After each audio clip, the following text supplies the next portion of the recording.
हमारे इस माह में जो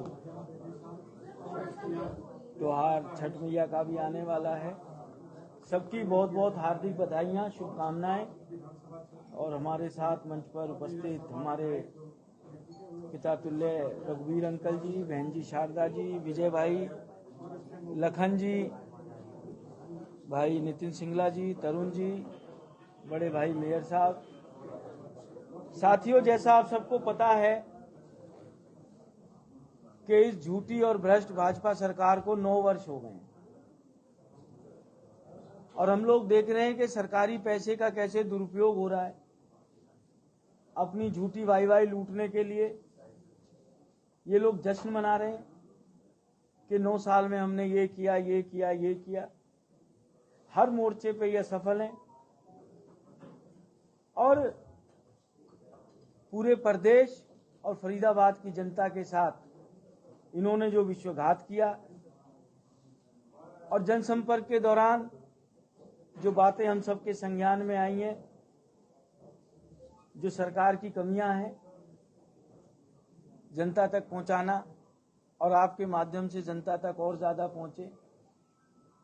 नाकामियां तो इनकी इतनी हो गई, हरि अनंत हरि कथा अनंता, कि जैसे भगवान की कथा खत्म नहीं हो सकती, इस समय इनके दुष्टता और जुल्म की कहानियां खत्म नहीं हो सकती। इसी कड़ी में आज इस जिले में एक पहला कार्यक्रम है जिसमें 9 पॉइंट रखे हैं। कुछ मुद्दों पे मैं बात करूंगा, कुछ मुद्दों पे हमारे साथी बात करेंगे। सबसे पहला मैं नगर निगम की बात करूं या नरक निगम की बात करूं। वैसे तो हम नरक चौदस भी मनाते आए हैं, पर इस दिवाली पे इस भाजपा सरकार की वजह से हमको नरक चौदस के बहुत पहले इन्होंने दर्शन करा दिए। और जो 200 करोड़ का घोटाला हमारे शहर के अंदर हुआ, जो पैसा जनता के टैक्स का था, जनता के लिए विकास कार्यों में लगना था, जिसको ये लोग भ्रष्ट नेता और अफसर खा गए और जिसकी वजह से आज आप देखें पूरे शहर में नरकीय स्थिति है। और इसके अंदर आज लगभग 9 साल हो गए इस सरकार को बने हुए। 2015 से इस घोटाले की इन्होंने नींव रख दी थी। 9 साल के अंदर 9 रुपए की रिकवरी नहीं हुई। जांच को घुमा फिरा दिया, क्योंकि जांच इनके मंत्रियों तक, इनके चहेते तक, सबके घरों में घुस रही थी, इनके कार्यकर्ताओं के घर में घुस रही थी। और आज जो मैं आपको तथ्य बताने वाला हूं 200 करोड़ के, आप सबके पैरों की जमीन निकल जाएगी। मैंने अगस्त में प्रश्न लगाया कि ये जो लगभग 184 करोड़ का घोटाला हुआ था, जिसको सीएजी ने माना है, वो भारत सरकार की संस्था है, कोई कांग्रेस पार्टी की नहीं है, विपक्ष की नहीं है। सरकार ने कहा कि हमें 15 दिन पहले हम प्रश्न लगाते हैं विधानसभा में कि हमें 2 महीने का समय और चाहिए।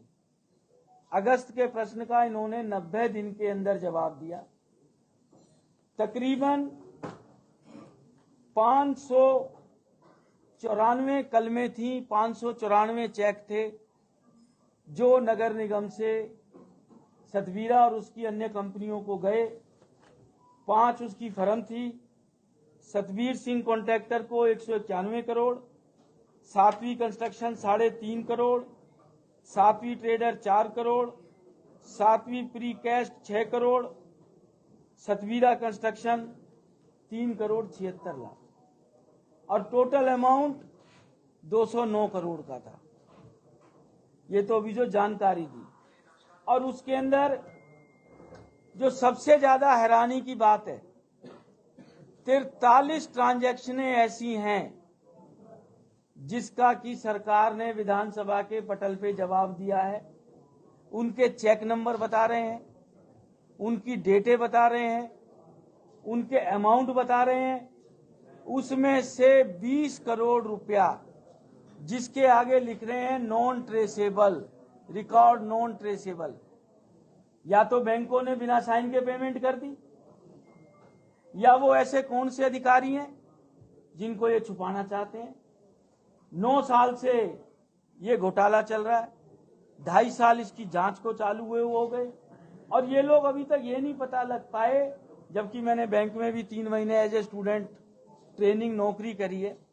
चाहे जितना मर्जी डिजिटलाइजेशन हो जाए, हर बैंक में डेली की बैलेंसिंग उठती है, शीट बनती है, उसमें कितने चेक डेबिट हुए, कितने क्रेडिट हुए, कितने पे ऑर्डर बने, सबकी कॉपी लगी। तो ये इशारा कर रही है कि सरकार चहेतों को बचाना चाह रही है, अपने अधिकारियों को बचाना चाह रही है, अपने नेताओं को बचाना चाह रही है।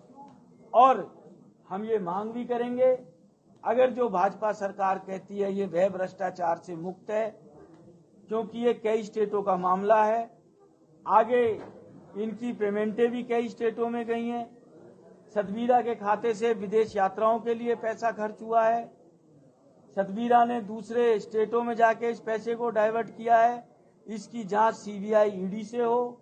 ये जो 209 करोड़ रुपया टैक्स पेयर्स का है, फरीदाबाद की जनता की खून पसीने की कमाई है, सरकार इसको जल्द से जल्द वापस लाए। और जिस भी भाई को चाहिए होगी, टोटल 64 पेज हैं, किस किस अधिकारी ने कितने कितने चेकों पे साइन करे हैं और कितने अमाउंट के करे हैं। मेरे ग्रुप भी बने हैं, मैं उनमें डाल भी दूंगा। उसमें एक अधिकारी का नाम अमित शर्मा, शायद मुझे नहीं लगता फरीदाबाद में कोई ये कमिश्नर की पोस्ट पे रहे हो। सुनीता वर्मा, आशिमा, अमरदीप, नरहरी बांगड़, एक खाली बांगड़, सोनल गोयल, जिनके सबसे ज्यादा चेक हैं 238, 50 करोड़ की अमाउंट। दूसरा number DR Bhaskar, 196 cheque 38 crore. Anita Yadav 49 cheque 38 crore. Non traceable 43 cheque 20 crore.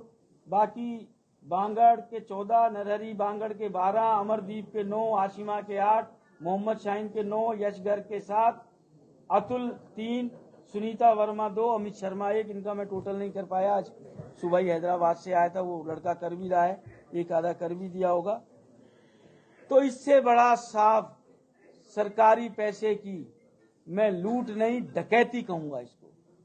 और हमारे यहाँ 2 मंत्री हैं, दोनों के मुंह में दही जमी पड़ी है। मुख्यमंत्री जी हर महीने फरीदाबाद आते हैं, बात करते हैं, पूरे सदन को ये जानकारी है। तो मैं आपके माध्यम से चाहूंगा कि आप इस विषय को जोर शोर से उठाएं, ताकि फरीदाबाद की जनता का पैसा वापस आए और जो आज नरकीय जीवन यहाँ के लोग जी रहे हैं उससे निजात मिले। दूसरी बात मैं करूंगा कानून व्यवस्था की और ट्रैफिक जाम की। आप सबने देखा कि एक तो पोल्यूशन वैसे ही बहुत ज्यादा हो रहा है, हम लोग डेंजर जोन में जी रहे हैं, ट्रैफिक जाम की वजह से हमें कितनी तकलीफ हो रही है। आज ये जो मथुरा रोड है, इसने हमें 2 हिस्सों में बांट दिया है। अगर जो हमने दिन में एक बार आना हो इस तरफ, तो दोबारा आने की सोच नहीं सकते। 40 मिनट एक तरफ आने के, 40 मिनट दूसरी तरफ जाने के। पोल्यूशन अलग बढ़ रहा है, जरा सी बारिश आती है, स्मार्ट सिटी के नाम पे घोटाले हो गए, भाई चर्चा करेंगे लखन भाई। पुलिस बुलानी पड़ रही है कि लोग पुलों के अंदर ना जाएं, उसकी वजह से तकलीफें हो रही हैं। आने वाले समय में क्या बारिश आने पे सेना बुलाई जाएगी हमारे शहर के अंदर। हर जगह ट्रैफिक का जाम है, कानून व्यवस्था डेली बद से बदतर होती जा रही है। अगर जो कानून व्यवस्था ठीक होती, कानून का डर होता, ये 200 करोड़ का घोटाला एक नहीं है, अनेकों घोटाले हो रहे हैं। हमारी रामायण में भी लिखा है, विनय न मानी जल्दी जल, जड़ गए 3 दिन बीत, बोले राम सकोप तब, भय बिन होए न प्रीत। इस सरकार के अंदर कानून नाम का कोई डर नहीं है, ना अधिकारियों में, ना प्रशासन में, ना भ्रष्ट लोगों में। मैं ये बात आपसे कहना चाहता था, बाकी बात हमारी आगे के साथी करेंगे। और मैं एक बात और कहना चाहूंगा, ट्रैफिक इनसे संभल नहीं रहा। चलान हर जगह कैमरे इतने लगा दिए, गाड़ी वहां से जाए ना जाए चलान घर पहुंच जाएगा। परंतु जब किसी के संग कोई हादसा हो जाए, वारदात हो जाए, किसी की बहन बटी लापता हो जाए, किसी की मोटरसाइकिल चुर जाए, इनके कमांड सेंटर में चले जाइए, यही जवाब मिलेगा, जी कैमरा उस दिन बंद था। उस समय कैमरा बंद था, चालान काटने के लिए कैमरा चालू है। उस कैमरे में पता नहीं कौन सी भ्रष्टाचार की ऐसी चिप लगाई है कि गरीब के दोहन के लिए तो वो चालू है, जब गरीब को सुख सुविधा चाहिए, कोई सुराग चाहिए, कोई साक्ष्य चाहिए।